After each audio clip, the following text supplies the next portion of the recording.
मेरी आवाज़ आ रही है तो चैट में बताइए ताकि हम अपना लेक्चर स्टार्ट कर सकें।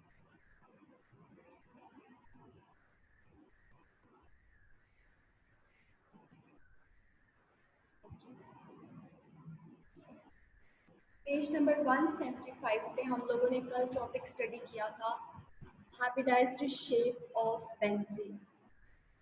आई होप सब कि आप लोगों को वो क्लियर हो गया होगा। आप लोगों को मैंने असाइनमेंट असाइन की थी इसी से रिलेटेड, तो कोशिश कीजिएगा कि सब लोग उस असाइनमेंट को करके सबमिट करें। इसके बाद हमारा आज का टॉपिक है स्टेबिलिटी ऑफ बेंजीन रिंग। अब बेंजीन रिंग की स्टेबिलिटी की हम बात करेंगे कि बेंजीन रिंग क्या स्टेबल है, अगर स्टेबल है तो ऐसी क्या रीजंस हैं कि जो इसको स्टेबल बना देती हैं। इस टॉपिक को भी आप लोगों ने इसका कॉन्सेप्ट क्लियर करते हुए आपने इसको अंडरस्टैंड करना है। तो सबसे पहले हम बात करते हैं कि बेंजीन रिंग स्टेबल होती है तो क्यों होती है। बेंजीन रिंग के अंदर होता है डीलोकलाइजेशन का फिनोमेना।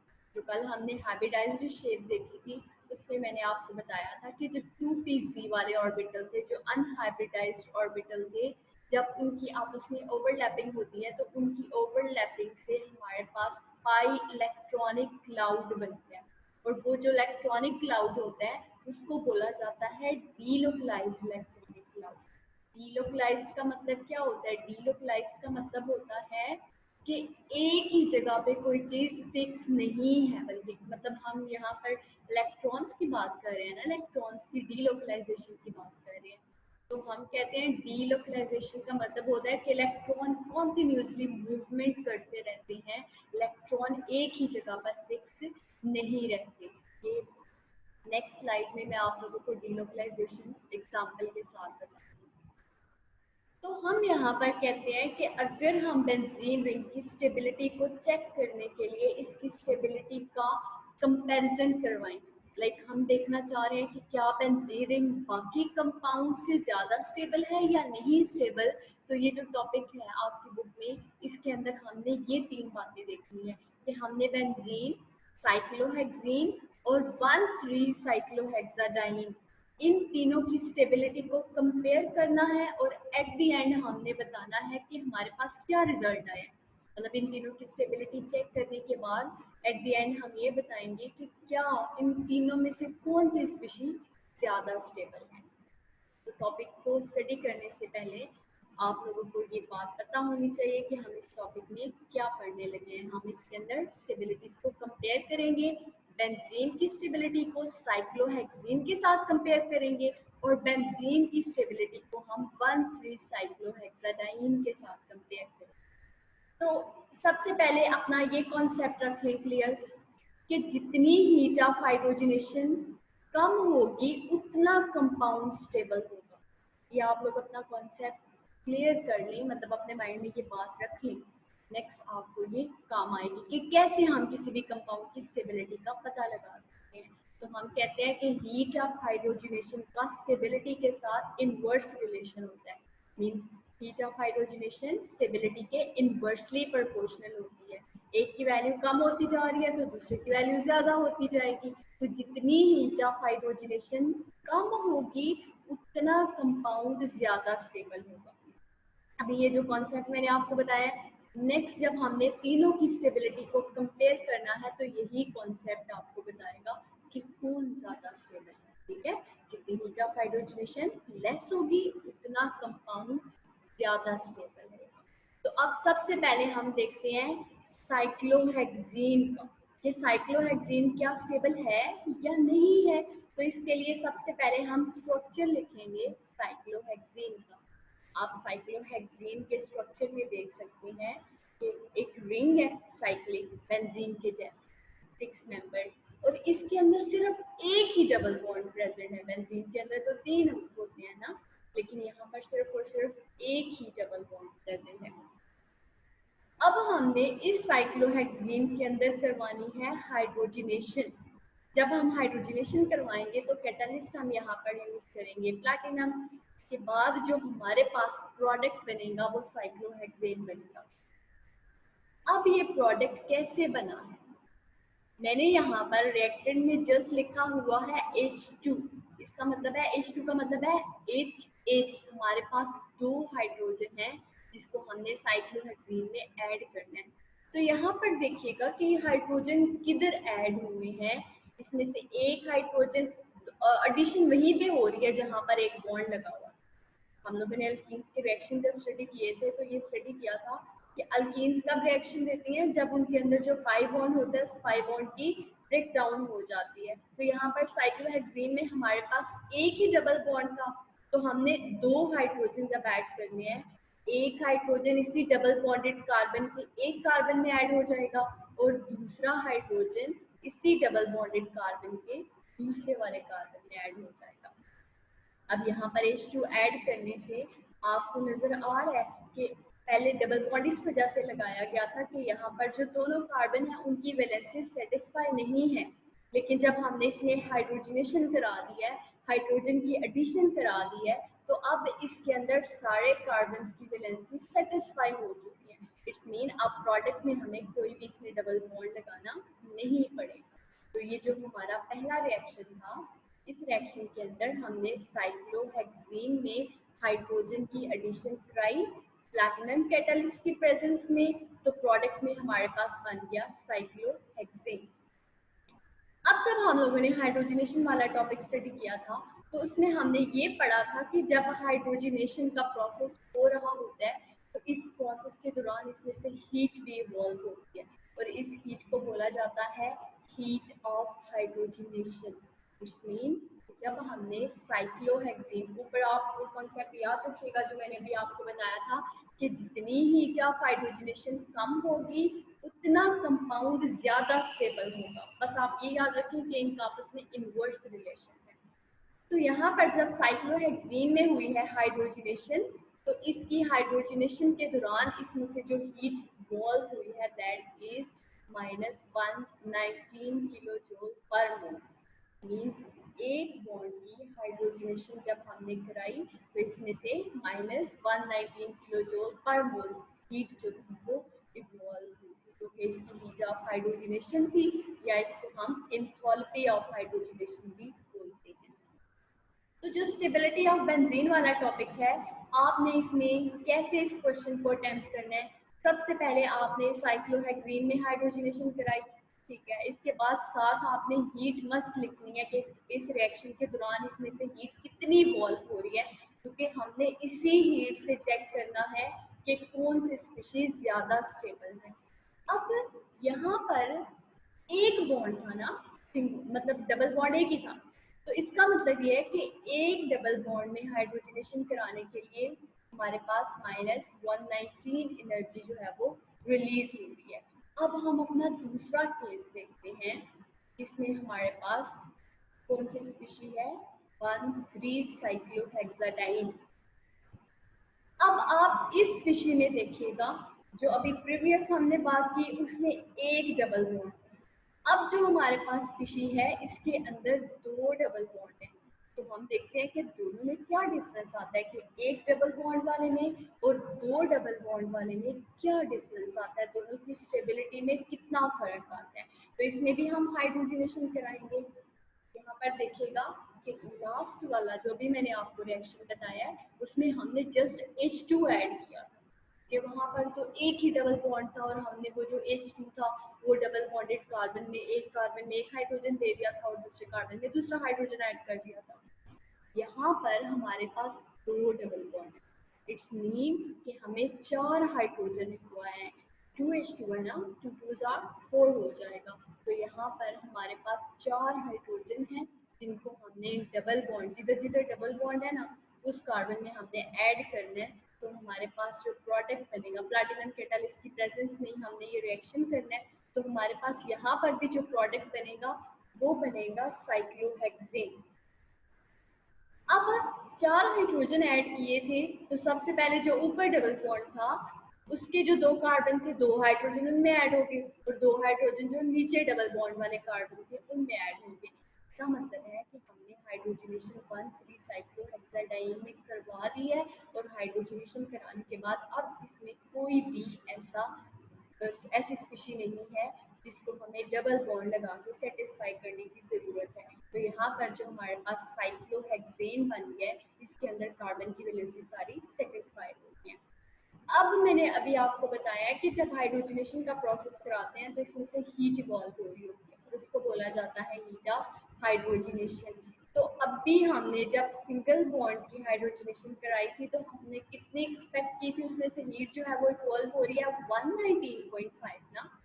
तो हम यहाँ पर ये कहेंगे कि अगर सिंगल बॉन्ड के लिए इतनी हीट इवॉल्व हो रही है तो डबल बॉन्ड के लिए फिर उसी को 2 से मल्टीप्लाई कर देंगे ना, मतलब वही जो हीट है वो डबल हो जाएगी। इस चीज को क्लियर कीजिएगा एक बार अपना ये कॉन्सेप्ट कि अगर सिंगल बॉन्ड को हमने उसमें सिंगल बॉन्ड की हाइड्रोजनेशन कराई है तो इसमें से जो हीट इवॉल्व हो रही है हमारे पास वो आ रही है -1.19। ठीक है, इसका मतलब है कि जब हमने डबल बॉन्ड की हाइड्रोजनेशन करानी है तो वही हीट क्या हो जाएगी, डबल हो जाएगी। मींस हम उसी हीट को 2 से मल्टीप्लाई कर देंगे तो वो हमारे पास इस रिएक्शन की हीट ऑफ हाइड्रोजनेशन हो जाएगी। ये तो हम कह रहे हैं। तो यहाँ पर अगर हम इसकी हीट ऑफ हाइड्रोजनेशन कैलकुलेट करें तो कैसे कैलकुलेट करेंगे, हम 2 को 119.5 से मल्टीप्लाई कर देंगे तो हमारे पास हीट ऑफ हाइड्रोजनेशन इस रिएक्शन की आ जाएगी -239 किलो जूल पर मोल। अब यहाँ पर इस चीज़ को देखिएगा जो मैं अभी बताने लगी हूँ कि क्या डिफरेंस आ रहा है। यहाँ पर पहले जो वैल्यू लिखी हुई है वो कैलकुलेटेड वैल्यू है। अब जो दूसरी वैल्यू है ये ऑब्जर्व्ड वैल्यू है। ऑब्जर्व्ड वैल्यू का मतलब है कि जो पहले वैल्यू कैलकुलेट की है वो हमने खुद कैलकुलेट की है। लाइक हमारे पास रजिस्टर था, पेंसिल थी, हमने खुद कैलकुलेट कर लिया है कि अगर सिंगल कितनी थी तो डबल कितनी आनी चाहिए थी। ठीक है, लेकिन जो हमारे पास ऑब्जर्व्ड वैल्यू आ रही है, ऑब्जर्व्ड वैल्यू वो वैल्यू है जो एक्सपेरिमेंट परफॉर्म करने के बाद आती है। लाइक हमने लैब के अंदर एक एक्सपेरिमेंट परफॉर्म किया है, जैसे आप मोस्टली प्रैक्टिकल में स्टूडेंट्स ऐसे करते हैं कि खुद से रीडिंग लिख लेते हैं, पोस्ट रीडिंग खुद से लिख लेते हैं। लेकिन अगर वही एक्सपेरिमेंट लैब के अंदर परफॉर्म करके उसकी रीडिंग ली जाए तो उनमें डिफरेंस आ रहा होता है। यही हिसाब यहाँ पर भी है कि जो हमारे पास इसकी कैलकुलेटेड वैल्यू थी वो 239 थी जो हमने खुद कैलकुलेट की। लेकिन जब इसका एक्सपेरिमेंट परफॉर्म किया गया और इसकी हीट ऑफ हाइड्रोजनेशन नोट की गई तो उसकी वैल्यू आ रही थी -231.5 किलो जूल पर मोल।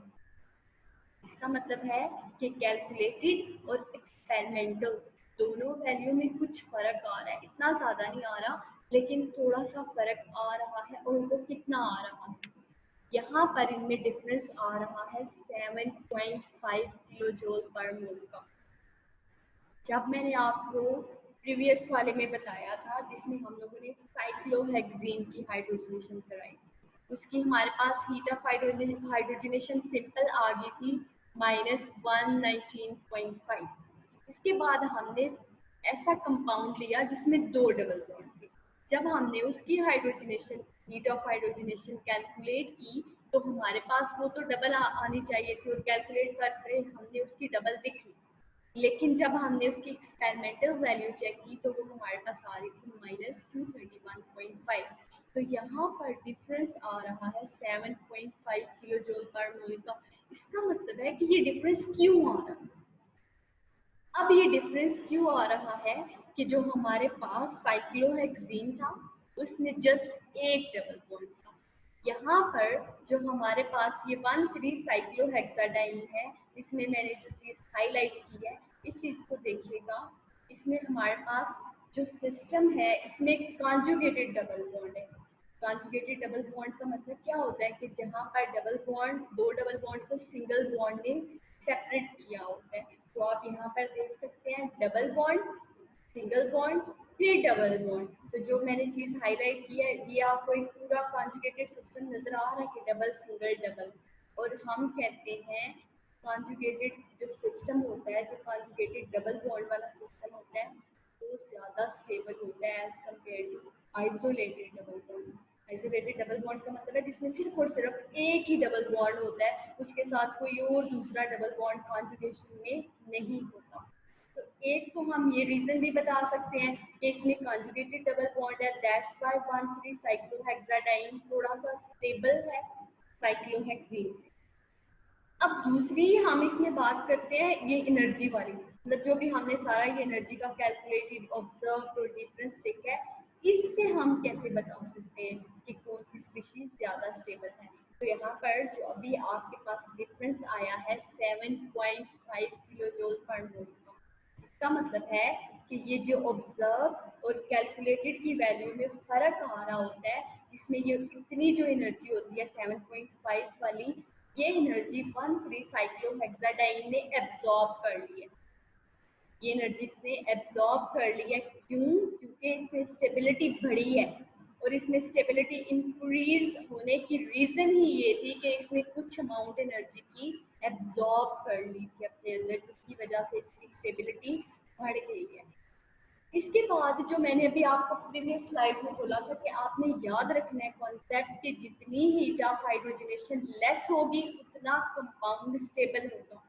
तो यहाँ पर देखिएगा कि जो इसकी एक्सपेरिमेंटल वैल्यू है वो लेस हो गई है ना, जो कैलकुलेटेड थी वो 239 है, लेकिन जो एक्सपेरिमेंटल वैल्यू है वो कम हो गई है, वो 231 हो गई है। इसका मतलब है कि इसकी हीट ऑफ हाइड्रोजनेशन की वैल्यू थोड़ी लेस हुई है, तो इस कंपाउंड में थोड़ी स्टेबिलिटी आ गई है। अभी तो हमने जस्ट दोनों को कंपेयर किया है।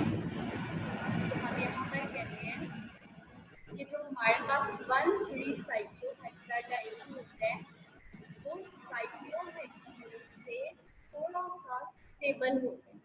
दोनों को कंपेयर कर लिया, और हम यहाँ पर कहेंगे कि 1,3 साइक्लोहेक्साडाइन साइक्लोहेक्सेन से थोड़ा सा स्टेबल है।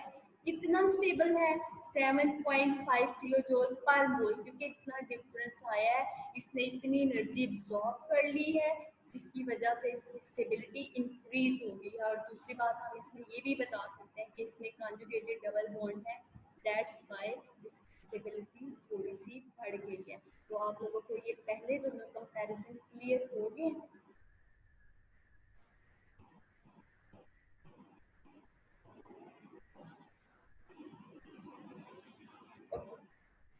अब हम लास्ट अपने कंपैरिजन की तरफ मूव करते हैं। हमने देख लिया साइक्लोहेक्सेन को भी, हमने देख लिया 1,3 साइक्लोहेक्साडाइन को भी। अब हम अपना नेक्स्ट देखते हैं बेंजीन को, कि बेंजीन इनके साथ क्या ऐसा डिफरेंस शो करती है जिससे हम बेंजीन की स्टेबिलिटी को जज कर सकते हैं कि बेंजीन ज़्यादा स्टेबल है। तो यहाँ पर जब हम बेंजीन के अंदर हाइड्रोजनेशन करवाएंगे प्लैटिनम कैटालिस्ट की प्रेजेंस में, तो हमारे पास जो प्रोडक्ट बनता है वो भी साइक्लोहेक्सेन ही बन रहा होता है।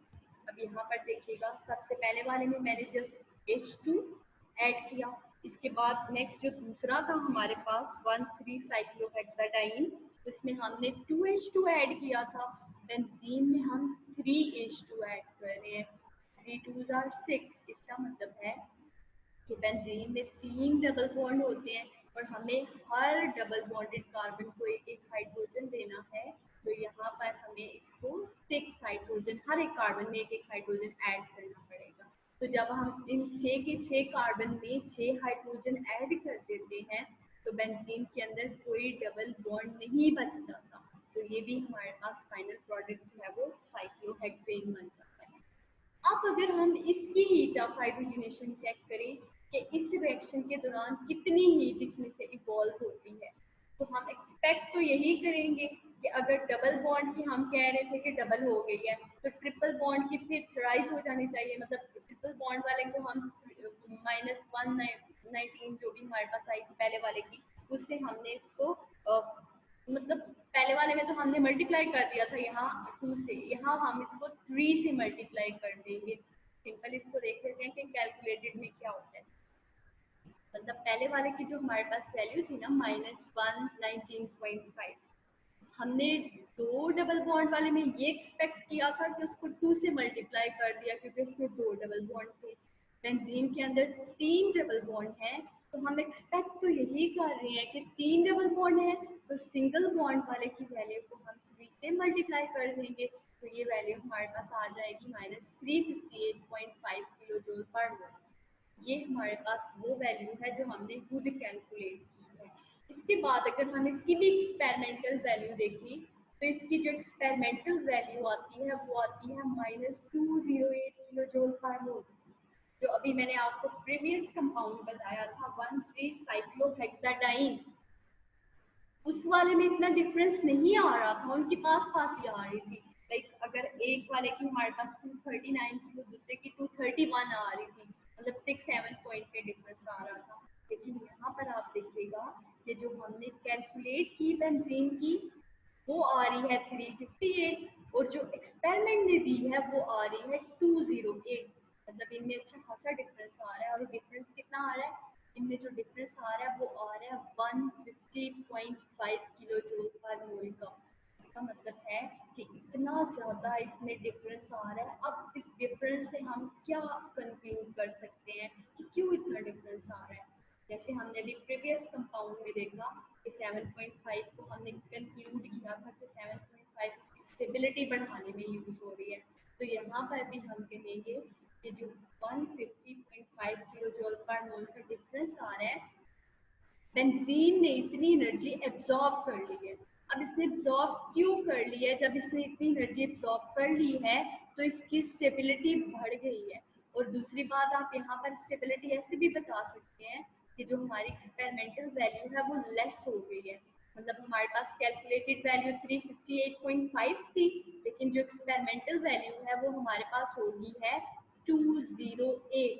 तो वो वाला कॉन्सेप्ट जो मैंने अभी आपको स्टार्ट में दिया था कि जितनी हीट ऑफ हाइड्रोजनेशन की वैल्यू कम होती जाएगी किसी भी कंपाउंड की, उतनी ही ज़्यादा उसकी स्टेबिलिटी बढ़ती जाएगी। तो यहाँ पर बेंजीन के केस में हमारी एक्सपेरिमेंटल वैल्यू कम हो गई है ना। जब कैलकुलेटेड 358 होनी चाहिए थी, लेकिन एक्सपेरिमेंटल वैल्यू होगी है 208, इतनी ज़्यादा कम हो गई है। इसका मतलब है हीट ऑफ हाइड्रोजनेशन कम होने से हमें ये पता चल गया कि बेंजीन रिंग की स्टेबिलिटी बढ़ गई है बाकी दोनों कंपाउंड की निस्बत। और 150 के डिफरेंस से भी हम ये अंदाज़ा लगा सकते हैं कि ये जो 150 की एनर्जी है इसने बेंजीन को स्टेबल किया है, इतनी एनर्जी बेंजीन ने एब्जॉर्ब कर ली है। और ये जो 150.5 किलो जूल पर मोल एनर्जी की अमाउंट है इसको हम बोलते हैं स्टेबलाइजेशन एनर्जी। मतलब ये बेंजीन की स्टेबलाइजेशन एनर्जी है।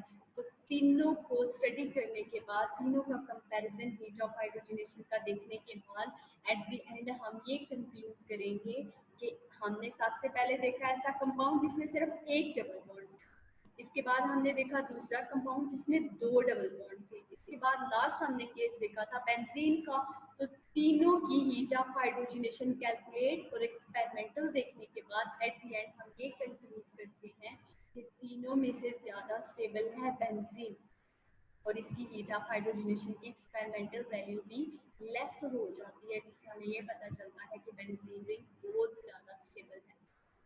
इसके बाद हम देखते हैं कि बेंजीन रिंग अगर स्टेबल है, आपसे अगर पेपर में ये क्वेश्चन पूछा जाए कि बेंजीन रिंग क्यों स्टेबल है, शॉर्ट क्वेश्चन में अगर ये पूछा जाए तो आप उसमें कौन कौन से पॉइंट्स लिखकर अपने उस क्वेश्चन का आंसर दे सकते हैं। तो यहाँ पर जो डिफरेंस आया था हमारे पास वो 150.5 किलो जूल पर मोल का आ रहा था। ये जो 150.5 किलो जूल पर मोल की एनर्जी होती है इसको बोला जाता है रेजोनेंस एनर्जी या फिर stabilization energy of benzene. Resonance का फिनोमिना बेंजीन के अंदर हो रहा होता है, और ये भी एक रीज़न है जिसकी वजह से बेंजीन रिंग स्टेबल होती है। अभी रेजोनेंस का फिनोमिना क्या होता है, हमारा नेक्स्ट टॉपिक रेजोनेंस से रिलेटेड है, इसमें आपको मैं रेजोनेंस बताती हूँ कि रेजोनेंस क्या होता है। तो अगर आपसे पूछा जाए कि बेंजीन रिंग क्यों स्टेबल है, तो आप इसके रीजंस में ये 3-4 बातें लिखेंगे। सबसे पहले आप कहेंगे कि बेंजीन रिंग में होता है डीलोकलाइजेशन का फिनोमिना, और इस डीलोकलाइजेशन की वजह से बेंजीन रिंग ज़्यादा स्टेबल होती है। डीलोकलाइजेशन आपने कल पढ़ा था कि उसमें वो सर्कल सा बन जाता है जिसमें अनहाइब्रिडाइज्ड पाई ऑर्बिटल जो है वो ओवरलैप कर लेते हैं, और उस सर्कल को आप बोलते हैं डीलोकलाइज्ड इलेक्ट्रॉनिक क्लाउड। तो बेंजीन रिंग में डीलोकलाइजेशन की वजह से इलेक्ट्रॉन्स की मूवमेंट की वजह से भी स्टेबिलिटी आ जाती है। इसके बाद दूसरा रीज़न आप इसमें लिखेंगे due to the phenomena of resonance, कि बेंजीन में रेजोनेंस का फिनोमेना भी होता है जिसकी वजह से बेंजीन रिंग ज़्यादा स्टेबल होती है। रेजोनेंस अभी डिटेल में स्टडी करते हैं, रेजोनेंस क्या होता है, इसमें कौन सा फिनोमेना हो रहा होता है। इसके बाद थर्ड रीजन हम देंगे due to lesser heat of hydrogenation. अभी हमने देखा कि बेंजीन की हीट ऑफ हाइड्रोजनेशन जो एक्सपेरिमेंटल थी वो लेस हो गई है, इसका मतलब है हीट ऑफ हाइड्रोजनेशन कम हो गई है, तो बेंजीन रिंग में स्टेबिलिटी आ गई है। इसके अलावा आप एक और रीजन भी इसमें लिख सकते हैं, वो रेजोनेंस वाला टॉपिक पढ़ने के बाद आपको पता चल जाएगा कि जिस स्पीशी के जितने ज़्यादा रेजोनेंस स्ट्रक्चर बनते जाते हैं वो स्पीशी उतनी ज़्यादा स्टेबल हो जाती है। तो बेंजीन के रेजोनेंस स्ट्रक्चर ज़्यादा बनेंगे, तो वो भी आप एक रीज़न इसमें लिख सकते हैं कि रेजोनेंस स्ट्रक्चर ज़्यादा होने की वजह से भी कंपाउंड में स्टेबिलिटी आ जाती है। तो ये तो सारी मेन कंक्लूजन थी जिसमें हमने साइक्लोहेक्सीन 1,3 साइक्लोहेक्साडाइन और बेंजीन की हाइड्रोजनेशन और इनकी हीट ऑफ हाइड्रोजनेशन के कंपैरिजन से बता दिया कि बेंजीन रिंग ज़्यादा स्टेबल है। अब आपकी बुक में एक फिगर बनी हुई है, फिगर 9.1, जिसमें यही बातें, यही तीनों रिएक्शन जो है वो समराइज किए गए हैं, ग्राफ की फॉर्म में आपको एक्सप्लेन किए गए हैं। हम उस फिगर को देख लेते हैं कि वो फिगर क्या एक्सप्लेन कर रही है। अब आपने इस फिगर को स्टेप बाय स्टेप देखना है कि सबसे पहले वाले स्टेप में क्या हो रहा है, इसके बाद सेकेंड वाले स्टेप में क्या हो रहा है, इसके बाद थर्ड वाले स्टेप में क्या हो रहा है। तो सबसे पहले अगर हम देखें तो हमारे पास सबसे पहला जो कंपाउंड है वो साइक्लोहेक्सीन है। मतलब ये जो फिगर है ना, इसमें वही बातें हैं जो मैंने अभी आपको सारी समझाई हैं। सबसे पहले यहाँ पर हमारे पास साइक्लोहेक्सीन है।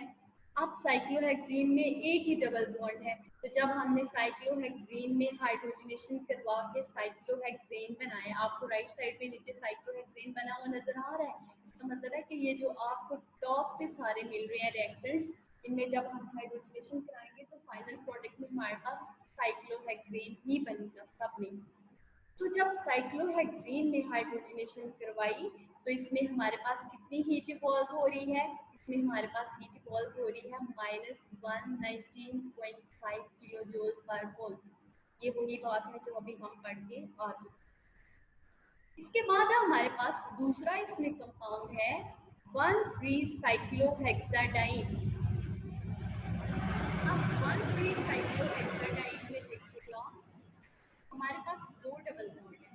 इसका मतलब है कि जब हमने इसमें हाइड्रोजनेशन कराई तो इसमें से इतनी हीट इवॉल्व हुई जो कि हमारे पास आ रही थी 231.5। मतलब हमारे पास ये वो वैल्यू है जो एक्सपेरिमेंटल वैल्यू थी। इसका मतलब ये है कि हम ये बता सकते हैं कि इसकी जो हीट ऑफ हाइड्रोजनेशन है उसकी वैल्यू में थोड़ा सा फर्क आया है कैलकुलेटेड और एक्सपेरिमेंट में। तो ये जो कंपाउंड है ये साइक्लोहेक्सीन से थोड़ा सा स्टेबल है। इसके बाद अगर हम नेक्स्ट अपना कंपाउंड देखें, इसमें तीन हमारे पास डबल बॉन्ड है जो कि 1,3,5 साइक्लोहेक्साट्राइन है, जो कि कैप्सूल ने भी बेंजीन का स्ट्रक्चर दिया था। अगर हम इसके अंदर देखें 1,3,5 साइक्लोहेक्साट्राइन के अंदर, तो इसमें इतनी हीट इवॉल्व हो रही होती है जो कि है -358.5 किलो जूल पर मोल। अब यहाँ पर देखिएगा जो 1,3,5 साइक्लोहेक्साट्राइन है और जो ये कंपाउंड बेंजीन, बेंजीन के अंदर हो रही है डीलोकलाइजेशन भी, बेंजीन के अंदर हो रही है रेजोनेंस भी, लेकिन हम यहाँ पर बोल रहे हैं कि जो 1,3,5 साइक्लोहेक्साट्राइन है उसके अंदर ये फिनोमेना नहीं हो रहे। और हमें एनर्जी ने भी ये बात बताई है क्योंकि साइक्लोहेक्साट्राइन ने 358.5 किलो जूल पर मोल की हीट इवॉल्व की है और इसमें कोई एक्सपेरिमेंटल और कैलकुलेटेड में कोई डिफरेंस नहीं आया, जिस डिफरेंस से हम ये बता सकते हैं कि 1,3,5 साइक्लोहेक्साट्राइन जो है वो स्टेबल है या अनस्टेबल है। तो इसके बाद हम अगर लास्ट पे बेंजीन की बात करें तो आप बेंजीन वाले स्ट्रक्चर में देखिएगा कि कुछ यहाँ पर एनर्जी के अंदर चेंजेस आए हैं। लाइक यहाँ पर हमारे पास ये जो एनर्जी की वैल्यू है, ये जो लाइन आ रही है, ये लाइन हमें बता रही है कि जब बेंजीन में हाइड्रोजनेशन करवाई गई एक्सपेरिमेंटल वे में तो हमारे पास जो हीट ऑफ हाइड्रोजनेशन थी जो डेल एच थी उसकी वैल्यू आ गई -208 किलो जूल पर मोल।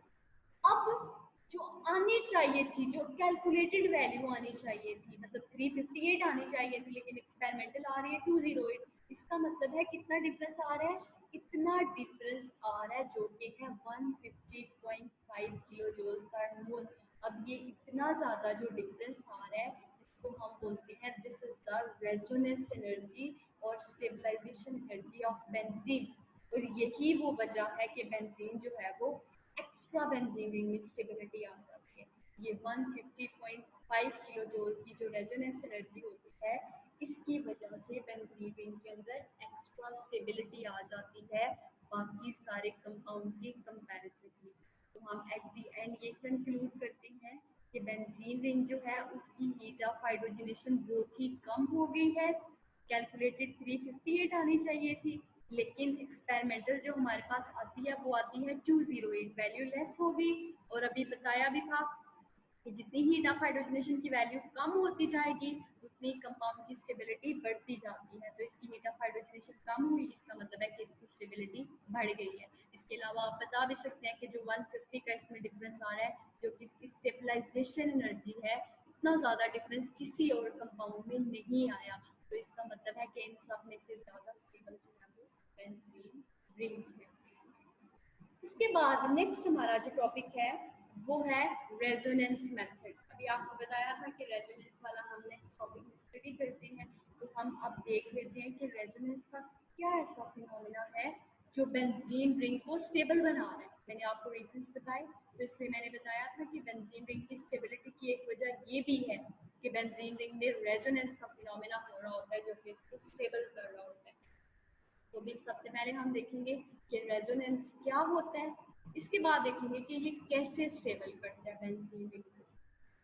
तो रेजोनेंस को हम कैसे डिफाइन करते हैं, number of possible pi electrons pairing scheme is called resonance, या हम इसको बोल सकते हैं total number of possible bonding scheme, कि एक स्पीशी के अंदर जितने पाई इलेक्ट्रॉन्स हैं, वो पाई इलेक्ट्रॉन्स अपने आप को जितने पॉसिबल वेज में अरेंज कर सकते हैं वो उनको उतने पॉसिबल वेज में अरेंज करते जाएंगे और हमारे पास एक स्पीशी के एक से ज़्यादा स्ट्रक्चर बनते जाएंगे। आप लोगों को आइसोमेरिज्म याद होगा। आइसोमेरिज्म में हम क्या कहते थे कि कंपाउंड का मॉलिक्यूलर फार्मूला सेम होता है लेकिन उसका स्ट्रक्चरल फार्मूला डिफरेंट होता है। तो रेजोनेंस में बिल्कुल वैसे ही हो रहा है कि रेजोनेंस में कंपाउंड का ओवरऑल जो स्ट्रक्चर है उसमें चेंज नहीं आ रहा होता, बल्कि उसके अंदर जो पाई इलेक्ट्रॉन होते हैं वो इलेक्ट्रॉन मूव करके अपनी पोजीशन चेंज करते जाते हैं। तो उनकी पोजीशन चेंज करने से जो नए नए स्ट्रक्चर बनते जाएंगे उनको हम बोलेंगे रेजोनेंस स्ट्रक्चर्स। ये भी हम एग्जांपल देखेंगे तो आपको क्लियर हो जाएगा कि कैसे पाई इलेक्ट्रॉन जो है वो न्यू न्यू स्ट्रक्चर्स देते हैं। तो हम कहते हैं कि जो डिफरेंट स्ट्रक्चर्स पाई इलेक्ट्रॉन्स के अरेंजमेंट से बनते जाएंगे उन स्ट्रक्चर्स को बोलेंगे रेजोनेंस स्ट्रक्चर। और जब रेजोनेंस लिखते हैं तो इसको हम जिस साइन से रिप्रेजेंट कर रहे होते हैं वो डबल हेडेड एरो। लाइक आप इस तरह का आपने एक स्ट्रक्चर लिखा रेजोनेंस का, इसके बाद आप डबल हेडेड एरो लगाएंगे, इसके बाद आप नेक्स्ट स्ट्रक्चर लिखेंगे, फिर आप डबल हेडेड एरो लगाएंगे, फिर आप नेक्स्ट स्ट्रक्चर लिखेंगे। इट्स मीन कि रेजोनेंस को लिखते वक्त आपको double headed arrow must use करना होगा। तो यहाँ पर हम सबसे पहले देखते हैं कि बेंजीन के लिए कौन कौन से रेजोनेंस स्ट्रक्चर्स दिए गए थे। तो सबसे पहले जो कैक्यूल ने स्ट्रक्चर दिए थे बेंजीन के लिए रेजोनेंस, हम वो देखते हैं। जो आपके सामने स्ट्रक्चर शो हो रहे हैं ये दो वो स्ट्रक्चर्स हैं बेंजीन के जो कैक्यूल ने दिए थे कि ये बेंजीन के रेजोनेंस स्ट्रक्चर्स हो सकते हैं। अब आप इनमें देख सकते हैं कि इन दोनों स्ट्रक्चर्स के मिड में डबल हेडेड एरो लगा हुआ है। इसका मतलब है कि आप आगे अगर एक और इसका रेजोनेंस स्ट्रक्चर लिखेंगे तो आपको मिड में डबल हेडेड एरो लगाना पड़ेगा, नेक्स्ट एक और लिखेंगे तो डबल हेडेड एरो लगाना पड़ेगा, क्योंकि ये डबल हेडेड एरो ही बता रहा होता है कि ये रेजोनेंस स्ट्रक्चर है। अब इन स्ट्रक्चर्स में क्या डिफरेंस है, यहाँ पर जो एरो मैंने लगाए हैं इनसे आपको क्लियर हो जाएगा कि किस तरीके से हमारे पास दूसरा स्ट्रक्चर बन रहा है। चलिए इसको बाकी हम नेक्स्ट क्लास में यहीं से कंटिन्यू करेंगे। आप लोग यहाँ तक इसको स्टडी कीजिएगा। Thank you so much.